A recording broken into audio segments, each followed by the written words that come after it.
که پادشاه ظالم و ستمگری است که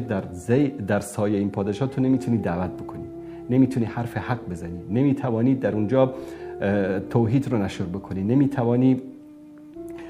به دین خدمت بکنی. الله متعال داره به توی عالم دعوتگر میگه که اگر همچین حالتی دست داد که مجبور شدی در کنار ظالم قرار بگیری، مجبور شدی در پارلمان در لوی جرگه ظالمین شرکت بکنی، مجبور شدی که در شورای علمای ظالمین شرکت بکنی، مجبور شدی که عضو هیئت علمای ظالمین شوی، در زیر اشغال در حکومت دست نشانده بری خدمت بکنی، بری حرف حق رو نتونی بگی، برعکس مجبورت بکنن که باطل رو بگی، در این صورت برو مثل اصحاب کهف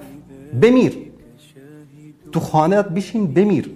هیچ عالمی رو، هیچ دولت ستمگری، حتی این دولت تاجیکستان دیدید که عالمی رو به زور از گوشش کش کرده باشه، جلوی دوربین آورده باشه که بیا اینجا حرف ناحق رو بگو؟ نه، بعضی از اینا خودشون میان، والله خودشون با رضایت میان، پول میگیرن